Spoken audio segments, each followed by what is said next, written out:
नमस्कार, मैं हृदय धारवार। आप देख रहे हैं खबर भारत। आज हम बात करेंगे तालीम पर प्रहार की। दिग्विजय सिंह जो कि मध्य प्रदेश पूर्व मुख्यमंत्री रह चुके हैं, उनके द्वारा एक बयान दिया गया। उस बयान के काफ़ी सारे मायने निकाले जा रहे हैं, क्योंकि अक्सर वे अपने बयानों से चर्चा में रहते हैं। लेकिन इस बार उनका बयान ऐसा है जो शिक्षा पर प्रहार है। जिस तरीके से शिशु मंदिर में पढ़ाई लिखाई की जाती है, उन्होंने उसको सवालों के घेरे में खड़ा कर दिया है। उनका कहना है कि जिस तरीके से शिशु मंदिर स्कूल चलते हैं, वहाँ पर नफरत का पाठ सिखाया जाता है, वहाँ पर उन्माद सिखाया जाता है, वहाँ पर दंगाई निकलते हैं। तो ये बयान के क्या मायने हैं? आखिर शिक्षा पर प्रहार इस तरीके का बयान क्यों? पहले सुनते हैं कुछ प्रतिक्रियाएं।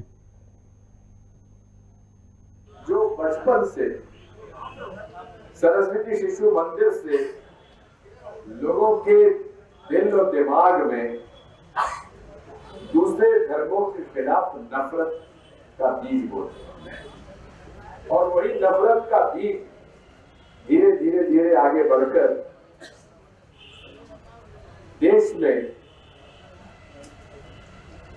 सांप्रदायिक सद्भाव को बिगाड़ता है, सांप्रदायिक कटुता पैदा करता है, धार्मिक उन्माद फैलाता है। और कि दिग्विजय सिंह जी ऐसे पाकिस्तान से आपने कौन सी चौथ ले ली है जो हर बार आप उनकी भाषा में बोलते हो? जो राष्ट्रभक्ति, जहां भारत माता की जय बोले, जहां वंदे मातरम गाया जाए, जहां राष्ट्रगान गाया जाए, वहां पर आप सवाल खड़े किए जाते हैं। जहां तिरंगे जलाए जाए, वहां पर आप चुप रहते हैं। जहां वंदे मातरम गाने से इनकार किया जाए, वहां पर आपकी जबान नहीं खुलती। और जहां वंदे मातरम गाने में लोगों के सीने फूलते हैं, वहां उन पर आप सवाल खड़ा करते हो। दिग्विजय सिंह जी, आपको सवाल सरस्वती शिशु मंदिर से नहीं, आपको सवाल मदरसों से पूछना चाहिए, जहां पर देश के विरुद्ध षड्यंत्र चल रहा है, जहां पर राष्ट्रगान गाने के लिए स्पष्ट मना कर दिया जाता है। यहाँ वंदे मातरम नहीं बोलता, आपका एमएलए आपके सामने बोल देता है कि मैं वंदे मातरम नहीं बोलूंगा। यहाँ का प्रत्येक छात्र छात्राएं गर्व के साथ कहता है कि मैं देश के लिए जीऊंगा, मैं देश के लिए मरूंगा। और सरस्वती शिशु मंदिर पर सवाल मत उठाओ। सवाल उठाना है दिग्विजय सिंह जी, अपनी मानसिकता पर उठाओ, और सवाल उठाना है तो मदरसों पे उठाओ, जहां आतंकवाद की शिक्षा। तो सुना आपने जिस तरीके से शिक्षा को लेकर आज जो बयान सामने आ रहे हैं। दिग्विजय सिंह का कहना है कि सांप्रदायिक सद्भाव और धार्मिक उन्माद और सांप्रदायिक को बढ़ावा देने के लिए इस तरीके से तालीम दी जाती है शिशु मंदिर में। और वहीं पे रामशरण शर्मा जी का भी बयान सुना होगा आपने। उनका कहना है कि मदरसों के अंदर देश विरोधी गतिविधियां संचालित होती हैं। आखिर क्यों इस तरीके की बातें क्यों सामने निकल के आ रही हैं? शिक्षा के मंदिर हैं, शिक्षा वहाँ ली जाती है, तो शिक्षा के मंदिर पर इस तरह का प्रहार आप क्यों कर रहे हैं? ये एक चर्चा का विषय है। इस पर चर्चा करेंगे। हमारे साथ मेहमान जुड़े हैं, मेरे परिचय करा दें आपका। कांग्रेस प्रवक्ता राम पांडे जी साथ जुड़े हुए। राम पांडे जी, बहुत बहुत स्वागत है आपका चर्चा में जुड़ने के लिए। और आम आदमी पार्टी के नेता हैं जिला उपाध्यक्ष प्रदीप खंडेलवाल जी, आपके बहुत बहुत स्वागत है। तो राम पांडे जी, पहला सवाल मैं आपसे लूंगा, क्योंकि दिग्विजय सिंह ने ही चर्चा को गर्म किया है। आज जिस तरीके से कल उनका एक बयान सामने आया है कि शिशु मंदिर में नफरत का पाठ पढ़ाया जाता है, उस बयान के क्या मायने, आखिर क्यों? जी, उनका ये सोचना है कि देश का विकास होना चाहिए, नफरत से किसी का भला नहीं होता है। जितनी हम नफरत फैलाएंगे दुनिया में बदनाम होंगे। आप देख लिए, मुस्लिम कंट्री पसंद नहीं करता, पाकिस्तान ईरान को पूरी दुनिया में कोई पसंद नहीं करता। तो वो जो चाहते हैं कि देश के अंदर शांति का वातावरण रहे, देश में शिक्षा की बात हो, देश में शिक्षा की बात, स्वास्थ्य की बात हो, देश की अर्थव्यवस्था सुदृढ़ हो। और जब हम बचपन से ही गलत शिक्षा देंगे, बचपन से ही नफरत पैदा करेंगे। आप देखिए व्हाट्सएप यूनिवर्सिटी पे क्या चलता है, युवाओं के दिमाग पे जहर डाला जा रहा है, बुजुर्गों के जहर डाला जा रहा है, मानव के दिमाग पे जहर डाला जा रहा है। आज हर तरफ नफरत की बात हो रही है, और जब हर तरफ नफरत की बात होती है, हम दूसरे पर कीचड़ उछालते हैं तो हम पर भी आ जाती है। आज मध्य प्रदेश में आप देखिए, गुर्जर समाज और राजपूत समाज एक दूसरे के सामने खड़े हुए। शिशु मंदिर में पढ़ने वाला हर विद्यार्थी का दंगाई है। जिस तरीके दिग्विजय सिंह ने कहा है कि दंगाई है, नफरत के बीज वहां बोए जाते हैं, तो क्या जो शिक्षा शिशु मंदिर में लोग हासिल करते हैं, क्या वो नफरत के लिए करते हैं? देखिए, अर्थ का अनर्थ निकाला जाता है। बोलने का जो उन्होंने बोला किस संदर्भ में है और हो क्या जाता है, इसका मतलब ये नहीं है कि वहां फिजिक्स केमिस्ट्री मैथ नहीं पढ़ाया जाता। इसका मतलब ये नहीं है कि वहां हिंदी इंग्लिश नहीं पढ़ा जाता। इसका ये मतलब नहीं है कि बड़ों की सेवा और सम्मान नहीं किया जाता। सब कुछ किया जाता है, लेकिन एक चीज जो डाली जाती है कि दूसरे धर्म के लोगों से नफरत करो, दूसरे धर्म के लोगों को देशद्रोही कहो, दूसरे धर्म के लोगों को पाकिस्तानी कहो, दूसरे धर्म के लोगों को काट दो। तो जितनी शिक्षा दी जाती है, जितने संस्कार दी जाते हैं, जितनी फिजिक्स केमिस्ट्री पढ़ाई जाती है, वो सब बेकार हो जाती है। और इस कारण आज देश कहां जा रहा है आप देख लीजिए। और इन सबके ही दुष्परिणाम है कि हमारी अर्थव्यवस्था चौपट हो रही है। इन सबका ही दुष्परिणाम है कि बेरोजगारी बढ़ रही है। इस सबका ही दुष्परिणाम है कि महंगाई बढ़ रही है। इसका ही दुष्परिणाम है कि आज राजपूत समाज और गुर्जर समाज एक दूसरे के सामने खड़ा हुआ है। इसका ही दुष्परिणाम है कि हमारे देश के अन्नदाता को देशद्रोही कहा जा रहा है, जाट समाज को देशद्रोही कहा जा रहा है, सिखों को देशद्रोही कहा जा रहा है, उनको खालिस्तानी बोला जा रहा है, पाकिस्तानी बोला जा रहा है। तो ये आग पूरे देश में दहक रही है। आज जर्मनी में हिटलर को कोई पसंद नहीं करता। जर्मनी में जाकर यदि आप हिटलर का नाम लेंगे तो लोग आपसे नफरत करने लगेंगे। तो नफरत की राजनीति को कोई पसंद नहीं करता। तो धर्म के नाम पर आप अपने वोट बैंक की राजनीति ना करें। और ये जितने बीजेपी के नेता है, रामेश्वर शर्मा या वीडी शर्मा, ये बयान क्यों देते हैं? मुख्तार अब्बास नकवी से बयान दिलवाए ना, शहनवाज हुसैन से दिलवाए। भाई दिग्विजय सिंह हिंदू है तो वो हिंदुओं के समर्थन में बात कर रहे हैं कि हिंदू को शिक्षित होना चाहिए, हिंदू को जागृत होना चाहिए। मदरसों की बात है तो मुख्तार अब्बास नकवी समझाएंगे, अपने अपने धर्म के लोगों को समझाएंगे, तभी तो सद्भावना और सौहार्द बढ़ेगा। बिल्कुल सही बात है राम पांडे जी। अब मैं आपसे लौटता हूँ, पहले प्रदीप जी से बात करते हैं। प्रदीप जी, जिस तरीके से बयान सामने आया, दिग्विजय सिंह का शिशु मंदिर में सवाल खड़े किए, शिक्षा में सवाल खड़े किए, और वहीं रामेश्वर जी का कहना है कि जो मदरसे देश में चलते हैं, मदरसों के अंदर देश विरोधी गतिविधियां चलती हैं। कितना सहमत है बयानों से? देखिए, दिग्विजय सिंह की तो जब भी बात होती है तो ऐसा महसूस होने लगता है, उनके जब भी बयान देखते हैं कि ऐसा लगता है जैसे शायद कहीं से फंडिंग मिल रही है कि उन्हें कहीं ना कहीं हिंदू विरोधी बयान देना ही देना है। अब रहा सवाल सरस्वती शिशु मंदिर का, तो सरस्वती शिशु मंदिर और मदरसों दोनों की अपन अगर बात करते हैं तो सरस्वती शिशु मंदिर में पूरे सब्जेक्ट और सब चीज़ें पढ़ाई जाती है। वहीं मदरसों में कई मदरसे ऐसे हैं जो खाली दीनी तालीम देते हैं। और दीनी तालीम के साथ साथ मदरसे ज़्यादातर इसलिए भी खोले जा रहे हैं कि एक तो बाहर का विदेशी फंड भी इनके पास आता है, और विदेशी फंड के बाद इतना पैसा आता है तो इसका पैसा का दुरुपयोग भी कहीं ना कहीं हो रहा है। और ये बार बार जानकारी में आने के बाद कई बार जो है आप देखिए मदरसों में कई बम भी फटे हैं, कई और चीज़ें भी हुई हैं, लेकिन सरस्वती शिशु मंदिर में कई बम नहीं फटे हैं।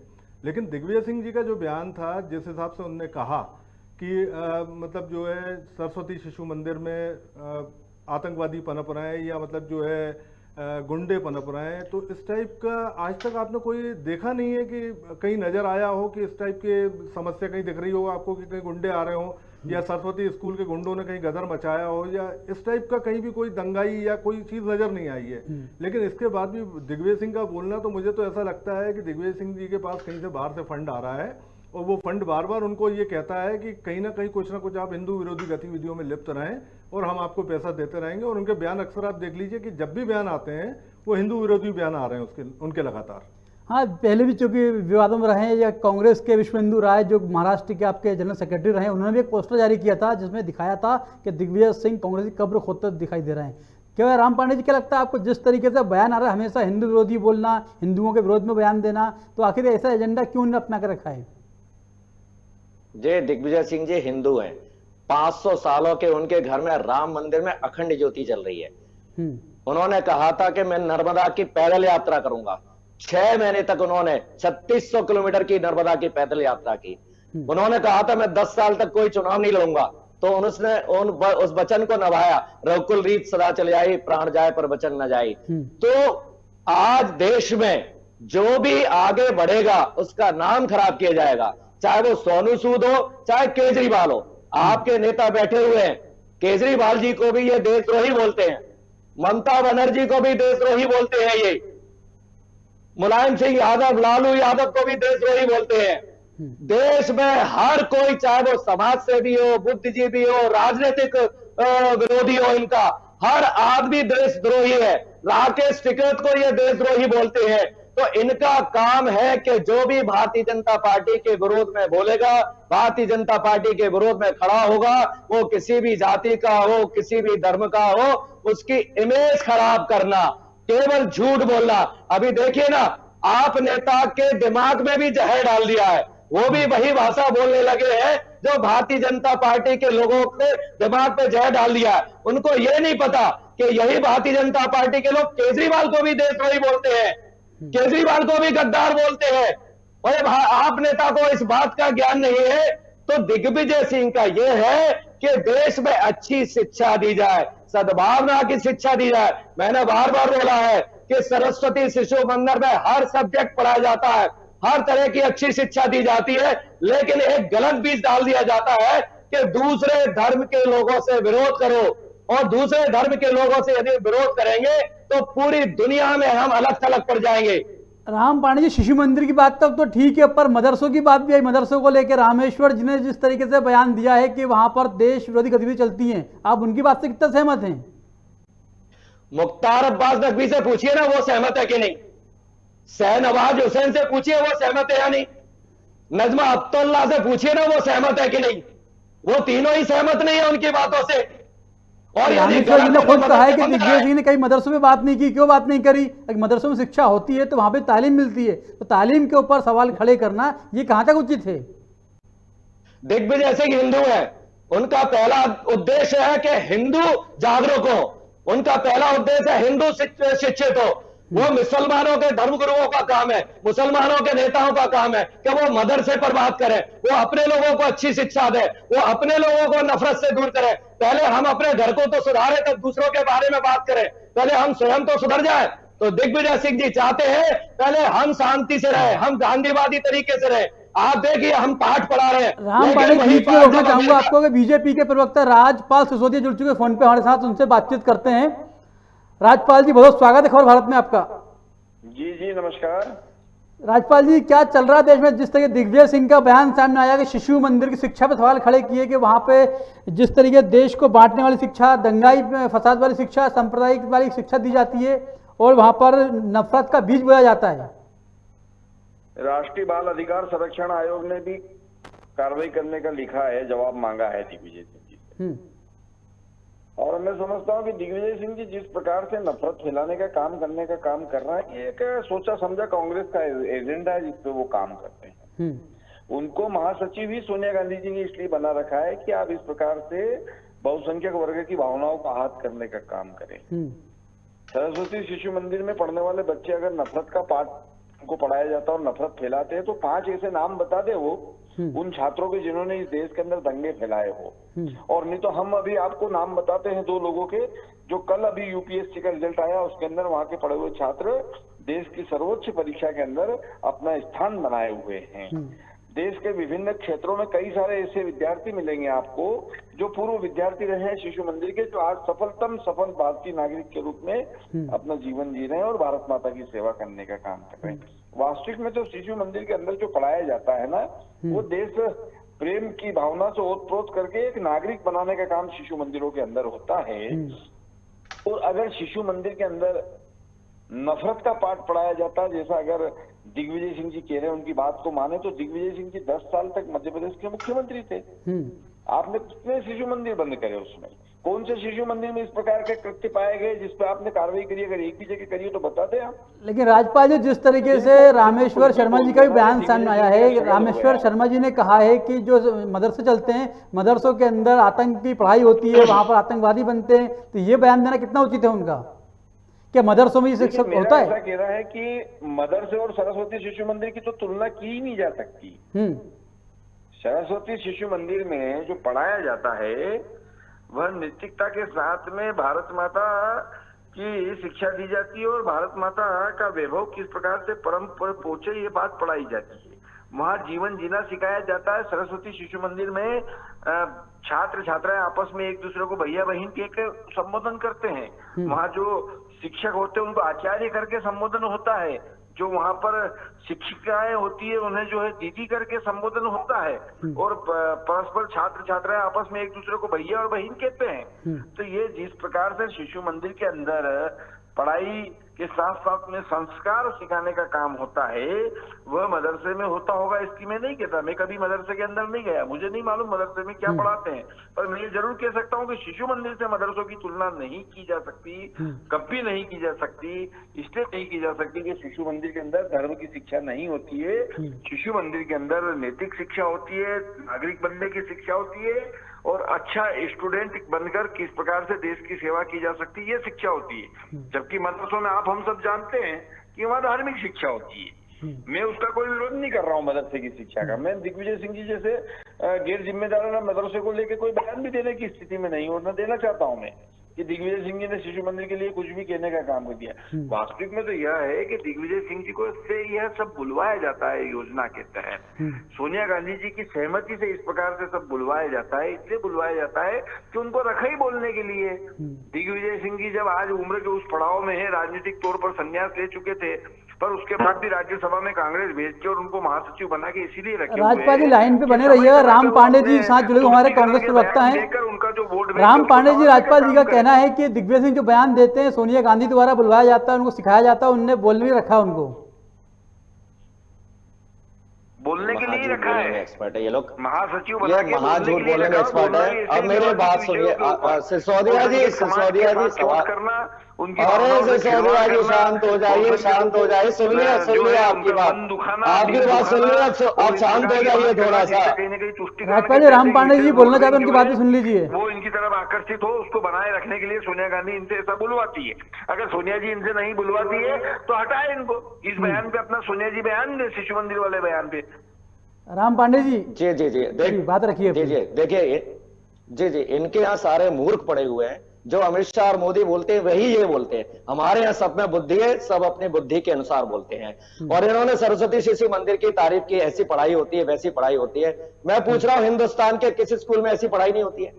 सारे स्कूलों में ऐसी पढ़ाई होती है जो सरस्वती शिशु मंदिर का ये बखान कर रहे हैं। इन्होंने कहा 2 IAS निकल गए, अभी 800 IAS के सिलेक्शन हुआ है। बाकी IAS तो कांग्रेस द्वारा बनाए गए स्कूलों से ही निकले हैं ना। 798 IAS तो कांग्रेस ने जो स्कूल दिए हैं प्राइवेट सरकारी, उनसे निकले हुए हैं। बात यह है सारे स्कूलों में शिक्षा दी जा रही है, एक समान शिक्षा दी जा रही है। इनके यहां एक एडिशनल शिक्षा दी जा रही है कि दूसरे धर्म के लोगों से नफरत करो, और वहां सब गुड़गोबर हो जाता है और वो नफरत करना शुरू कर देते हैं। दूसरे धर्म के लोगों से नफरत शुरू करते हैं, फिर दूसरी जाति से नफरत शुरू करते हैं, फिर मोहल्ले वालों से नफरत शुरू करते हैं, फिर परिवार वालों से नफरत शुरू करते हैं, और फिर अहंकारी हो जाते हैं, फिर घमंडी हो जाते हैं। और इसका परिणाम हम देख रहे हैं कि मध्य प्रदेश में गुर्जर समाज और राजपूत समाज एक दूसरे के सामने इन्होंने खड़े कर दिए। ये इतिहास की बात करते हैं, राजा मेहरबोज कौन थे ये इतिहास का पता नहीं कर पा रहे। इनके बच्चे IAS में सिलेक्ट हो रहे हैं, हजारों बच्चे इतिहास सब्जेक्ट लेते हैं, और ये इतिहास में राजा मेहरबोज कौन थे ये सारे के सारे मूर्ख हैं। दोनों समुदायों को लड़ाने का काम कर रहे हैं ये लोग। हमारा उद्देश्य है कि भारत का नाम दुनिया में खराब न हो। जब कट्टरता आती है तो दुष्परिणाम आते हैं। हमने अभी अमेरिका में देख लिया, अमेरिका का राष्ट्रपति मोदी जी को न छोड़ने आया न लेने आया। ये मोदी जी का अपमान नहीं है, ये भारत का अपमान है। पाकिस्तान, अफगानिस्तान पूरे दुनिया से कटे हुए हैं कट्टरवाद के कारण। पूरे मुस्लिम देश कट्टरवाद के कारण दुनिया से कटे हुए हैं। मोहन भागवत जी भी अब कहने लगे कि राष्ट्रवाद मत बोला करो, इससे नाजीवाद और फांसीवाद का एहसास होता है। राजपाल जी जिस तरीके से राम पांडे जी कहना है कि जो शिक्षा दी जा रही है कहीं ना कहीं दिग्विजय सिंह के साथ खड़े हुए जो नफरत का बीज बोया जाता है, नफरत की शिक्षा दी जाती है धार्मिक आधार पर, जिस तरह लोगों को जो प्रोत्साहन मिलता है शिशु मंदिर में, तो कितना मानते हैं आप सही है गलत है वो? देखो भैया, बड़े मियाँ तो बड़े मियाँ, छोटे मियाँ सुभान अल्लाह। अब ये राम पांडे जी तो हम लोगों को सबको मूर्ख ही बोल दिया। अब इनकी क्या बात कर रहे हो तो बोलेंगे को मूर्ख समझ रहे हैं। और अरे हो अंधभक्त का मतलब मूर्ख होता है।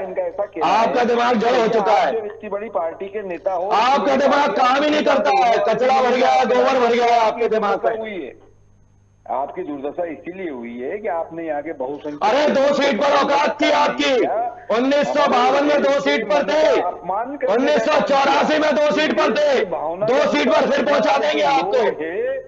उनको मूर्ख कहने का काम किया और आप अकेले ही रह गए। वो इटली वाली मैडम और उनके 2 बच्चे और आप, बस अकेले ही रह गए। बाकी पूरी दुनिया आपसे कट गई। और अब आप जो कह रहे हो कि पाकिस्तान और अफगानिस्तान से अलग थलग पड़ गए, तो भैया कौन से अफगानिस्तान की बात कर रहे हो आप? कहाँ के पाकिस्तान की चापलूसी करने की बात कर रहे हो आप? आपके पूर्वजों ने ही पाकिस्तान पैदा किया ना, आपके पूर्वजों ने ही देश का बंटवारा किया ना। ये विभीषिका अगर इस देश के सामने आई है तो वो आप लोगों की नीति की वजह से आई है। उस समय अगर भारतीय जनता पार्टी जिसको कि आप मूर्ख कह रहे हो, उनका सिद्धांत अगर उस समय लागू कर लिया होता ना, तो हमारा सपना है अखंड भारत का, ऐसे खंड खंड नहीं होने दिया जाता। परंतु आपके नेताओं ने, नेहरू जी ने और तमाम लोगों ने पद के लालच में उस समय देश का बंटवारा करने का काम किया। जिन लोगों को आप मूर्ख कहने का दुस्साहस कर रहे हैं ना, यही मूर्ख आप लोगों को ठिकाने लगाने का काम कर देंगे, कर चुके हैं। 400 की संख्या होती थी सांसद में, आज 40 ढूंढे नहीं मिल रहे हैं आपके वहां पे। तो आपकी जो दुर्दशा हुई है ना, ये दुर्दशा का कारण आपके खुद दिग्विजय सिंह जैसे लोग और उनके वाचालपना है, जिसकी वजह से आज आपकी ये दुर्दशा हुई है। राम पांडे, जिस तरीके से राज्यपाल जी का कहना साफ तो दिख रहा है कि जिस तरीके से 400 की संख्या थी अब 40 बची है, दिग्विजय सिंह के बयान से कांग्रेस पार्टी को भी तो नुकसान हो रहा है ना। ये इनकी औकात 1952 में 2 सीट की थी, 32 साल बाद 1984 में फिर 2 सीट की रह गई, और 32 साल बाद इनकी औकात फिर 2 सीटों की रह जाएगी। हर 32 साल बाद इनकी औकात 2 सीटों पर रह जाती है। और मैंने कहा ना, ये मूर्ख है। जब ये देश के 20 करोड़ मुसलमानों को नहीं झेल पा रहे तो 50 करोड़ मुसलमानों को कैसे झेलते। ये अखंड भारत की बात करते हैं, ईरान को मिलाने की बात करते हैं, अफगानिस्तान को मिलाने की बात करते हैं, सारे मुसलमान 100 करोड़ हो जाएंगे। ये झेल पाएंगे? ये अंग्रेजों के चाटुकार थे, देश को हमने स्वतंत्र कराया था। आप लोग बंटवारा चाह रहे थे, जिन्ना बंटवारा चाहते थे, इसलिए जिन्ना की मजाक पर आप चादर चढ़ाने के लिए गए थे। आपके अते पते नहीं थे। स्वतंत्रता संग्राम के समय जितने भी शहीद हुए, जितने भी जेल गए, सब कांग्रेस के लोग थे। नेहरू जी 10 साल जेल में रहे थे, तब ये देश स्वतंत्र हुआ था। ये आप मूर्ख थे, हैं और हमेशा रहेंगे। आपकी मूर्खता के कारण देश की अर्थव्यवस्था चौपट हो चुकी है। आपकी मूर्खता के कारण किसानों ने देश बंद का आह्वान किया था। आज भारत बंद जो हुआ है, आपकी मूर्खता के कारण हुआ है, 3 काले कृषि कानूनों के कारण हुआ है। राम पांडे, विषयांतर न हो, बात चल रही है शिक्षा पर प्रहार, तालीम पर प्रहार। जो जिस तरीके से शिक्षा पर सवाल खड़े किए जा रहे हैं, कहीं ना कहीं वाकई ये बेहद चिंता का विषय है, क्योंकि शिक्षा सबके लिए, शिक्षा संस्कार के लिए होती है, शिक्षा आगे बढ़ने के लिए होती है, पर शिक्षा के ऊपर सवाल खड़े करना कि नफरत के बीज बो रहे हैं, ये वाकई कहीं ना कहीं एक गंभीर विषय है जिस चर्चा हम कर रहे हैं। राज्यपाल जी, जिस तरीके से रामेश्वर शर्मा जी का बयान सुना होगा आपने, मदरसों को लेकर सवाल खड़े किए, क्या मदरसों की शिक्षा को कितना मानते हैं आप? देखिए, जिस प्रकार से अभी राम पांडे जी चीख के जो बात कर रहे हैं ना, मुझे ऐसा लगता है कि पूरी पार्टी का ही मानसिक संतुलन बिगड़ चुका है। और ये जो सत्ता से बाहर जब होते तो ये मछली बिन पानी, अरे मेंटली डिस्टर्ब हो चुके हो, खुद पूरे देश को कर दिया है, तड़प के ये जो है देश की अर्थव्यवस्था चौपट कर दी है, देश को कंगाल कर दिया है, बर्बाद कर दिया है देश को। मूर्ख बोलने का दुस्साहस कर रहे हैं, जनता सुन रही है। मूर्ख हो हमेशा रहोगे। आपकी मूर्खता के कारण 110 रुपए का पेट्रोल हो गया है, इसका जवाब आपकी मूर्खता के कारण 100 रुपए का डीजल हो गया है। आपके एक बड़ा विषय चर्चा है। प्रदीप खंडेलवाल साथ जुड़े आम आदमी पार्टी के। प्रदीप जी, जिस तरीके से माहौल चल रहा है देश में, एक सत्ता का अपना आरोप है, विपक्ष का अपना आरोप है, जो मामला चल रहा है, और शिक्षा को जिस तरीके से सवालों घेरे में खड़ा किया गया है, कितना उचित मानते हैं उस चीज को? देखिए, शिक्षा को सवालों के घेरे में कहीं नहीं खड़ा करना चाहिए, क्योंकि शिक्षा ही एक ऐसी चीज है। राज्यपाल जी, प्रदीप खंडेलवाल जी की बात रखने दीजिए अपनी। जो मूर्ख बोलने का दुस्साहस कर रहे हैं। राज्यपाल जी, प्रदीप खंडेलवाल साथ जुड़े हुए हमारे, वो बात रखना चाहते हैं, उनको बात रखने दीजिए। जी बोलिए। जी देखिए, जिस तरीके से शिक्षा को कटघरे में रखा गया है, शिक्षा ही एकमात्र मानव जीवन में ऐसी चीज है कि जो आपको जानवर बनने से रोकती है, आपको इंसान बनाती है। अब रहा सवाल दूसरी चीज का कि शिक्षा पे क्यों बार बार प्रहार किया जा रहा है, क्यों तालीम पे प्रहार किया जा रहा है, ये एक सोचने वाला विषय है। वो क्या जरूरत पड़ी कि दिग्विजय सिंह जी को सीधे उन्होंने सरस्वती शिशु स्कूल के ऊपर आरोप लगाए, और रामेश्वर जी ने क्यों मदरसे पे लगाया। तो कहीं ना कहीं ये वोट साधने की राजनीति चल रही है। एक तरफ जहाँ दिग्विजय सिंह जो है मुसलमानों को अपने पक्ष में करने की कोशिश कर रहे हैं, वहीं रामेश्वर शर्मा हिंदुओं को अपने पक्ष में करने की कोशिश कर रहे हैं। अभी इतनी देर से मैं देख रहा था कि मूर्ख की राजनीति, इसकी राजनीति, मुझे एक चीज समझ में नहीं आई। कांग्रेस के नेता चुनाव जीत रहे हैं, चुनाव जीतने के बाद बिकते हैं, भाजपा में सम्मिलित हो जाते हैं, और भाजपा के जो लोग जहाँ वो सम्मिलित हुए हैं और जो कुर्सियां उनको मिल गई हैं, वहां के नेता फड़फड़ा रहे हैं कि अब क्या करें, हमारी कुर्सी कहाँ है, कैसे आएगी। तो मुझे तो लगता है कांग्रेस को ज्यादा मेहनत करने की जरूरत नहीं है, चुनाव जीतते जाए और भाजपा में सम्मिलित होती जाए। एक दिन अपने आप भाजपा खत्म हो जाएगी और कांग्रेस के सारे नेता भाजपा में आ जाएंगे। राम पांडे जी, क्योंकि विषय वाकई गंभीर है, अपनी बात रखिएगा। कौन सी बात रखना है, आपका जवाब देना है क्या? जी भाई आप वाले का क्या जवाब दूं जब वो केजरीवाल को ही देशद्रोही बोलते हैं और ये उनकी बात से सहमत हो, तो ये लग रहा है ये आप पार्टी के नेता है भी या नहीं? ये तो देशद्रोही जब अपने नेता को कहलवा सकते हैं तो फिर इनको देखिए पांडे जी, मैंने कहीं केजरीवाल जी को मैंने देशद्रोही नहीं कहा है और ना मैंने कोई ऐसे शब्द रखे हैं जिसमें कहीं जो है आप पार्टी कहीं देशद्रोही साबित हो रही है। देशद्रोही साबित करने की बात आप कर रहे हैं, हमने नहीं कहा है। और रहा सवाल आम आदमी पार्टी की आप बात करेंगे तो आम आदमी पार्टी आज दिल्ली में वर्चस्व है और जिस तरीके से जनहित में काम कर रही है, ना भाजपा ने की है ना कांग्रेस ने की है। स्कूलों की शिक्षा फ्री हो गई है, अस्पताल फ्री है, महिलाओं की बस यात्रा फ्री है, कई चीजें मिल रही है वहां दिल्ली में जो कांग्रेस भाजपा मिलकर आज तक नहीं दे पाई है। और रहा सवाल अभी परिवहन डिपार्टमेंट को भी उन्होंने पूरा ऑनलाइन कर दिया है, जिसको देख करके नितिन गडकरी जी ने मध्य प्रदेश में करना चालू करवाया कि भाई ऑनलाइन करिए आप सारी प्रक्रिया। तो आम आदमी पार्टी जो है पढ़े लिखों की सरकार है और उसके सारे जितने काम किए हुए हैं उसे आप कहीं चैलेंज नहीं कर सकते हैं। राम पांडे जी, दिग्विजय सिंह के बयान को बाल आयोग ने भी गंभीरता से लिया है और 3 दिन के अंदर स्पष्टीकरण मांगा है कि बयान पर भी अपनी प्रतिक्रिया दें और जवाब दें क्या कि बयान के मायने क्या है, क्यों बयान दिया इस तरीके का उन्होंने। जी उन्होंने जो कहा है उनका मेन मतलब है कि देश के अंदर हिंसा नहीं होनी चाहिए, देश के अंदर नफरत नहीं होनी चाहिए, देश के अंदर धर्मवाद नहीं होना चाहिए, देश के अंदर जातिवाद नहीं होना चाहिए। इसके कारण देश बर्बाद हो रहा है, देश की अर्थव्यवस्था चौपट हो रही है, देश में महंगाई बढ़ रही है, देश में बेरोजगारी बढ़ रही है, देश में काले कृषि कानून आ रहे हैं, देश की अर्थव्यवस्था जीडीपी माइनस में जा रही है, डॉलर 74 पर जा रहा है, पेट्रोल 110 पर जा रहा है। ये सारे परिणाम नफरत के कारण है, क्योंकि विकास पर तो ध्यान जा ही नहीं रहा है। भाई हमेशा प्रधानमंत्रियों, मुख्यमंत्रियों, केंद्रीय मंत्रियों सब चुनाव में बिजी रहते हैं। बंगाल चुनाव होते हैं तो झोला उठा के सारे बंगाल पहुंचते हैं, मध्य प्रदेश में चुनाव होते हैं तो झोला उठाकर सारे मध्य प्रदेश आते हैं, यूपी में अभी चुनाव होंगे झोला उठाकर सब यूपी पहुंच जाएंगे। तो ये टोटल चुनावी राजनीति कर रहे हैं। इस कारण देश कंगाल हो रहा है, बर्बाद हो रहा है। और दिग्विजय सिंह जी का यही कहना है कि नफरत की राजनीति छोड़िए, प्यार मोहब्बत से रहिए, मिलके रहिए, देश और दुनिया में अपना नाम कीजिए। राज्यपाल जी, जिस तरीके से राम पांडे जी का कहना है जो क्योंकि मामला बड़ा गंभीर है, शिशु मंदिर चाहे मदरसे वहां शिक्षा मिलती है, शिक्षा की बात होती है, पर शिक्षा के मंदिर को सवालों घेरे में खड़ा करना एक लगता ठीक नहीं है। बात रखिएगा, समय की सीमा है। जी मैं आगे ले सकता हूं। देखिए, अगर दिग्विजय सिंह जी या राम पांडे जी शिशु मंदिर में एक बार अतिथि बन के भी चले गए होते ना, तो ये इस प्रकार की बात नहीं बोलते जैसे अभी बोल रहे हैं। वास्तविक में इनसे बुलाया जा रहा है, ये कांग्रेस का एक एजेंडा है जिसके तहत इनका जो तुष्टीकरण की राजनीति के तहत अल्पसंख्यक वर्ग के वोट को ये अपनी बपोती मानते थे, वो वोट बैंक इनका खसक गया, इसीलिए ये फुटपाथ पे आ गए। तो वो वोट बैंक जो खसक गया, तो उस वोट बैंक को साधने के लिए, उस वोट बैंक को जो फ्री लगे वो बात बोलने का टेंडर जो है वो दिग्विजय सिंह के पास है। सोनिया जी ने अघोषित रूप से उनको ये टेंडर दे रखा है। अब बेचारे वो नहीं बोले तो उनको बाहर कर दे, इसलिए मजबूरी में उनको बोलना पड़ता है। और जो वो बोलते हैं वही राम पांडे जी को और पीसी शर्मा जैसे लोगों को भी बोलना पड़ता है। अब ये एक बार अगर सरस्वती शिशु मंदिर को बाहर से भी देख के आ जाते ना, अंदर भी नहीं जाते, तो फिर इनकी ऐसी हिम्मत नहीं होती जो इन्होंने बोला है। चलिए, समय की सीमा है राज्यपाल जी, समय की सीमा है, क्योंकि वाकई विषय तो बड़ा गंभीर है। आप तीनों मेहमान, राज्यपाल जी समय की सीमा है, रोकना चाहूंगा बीच में आपको।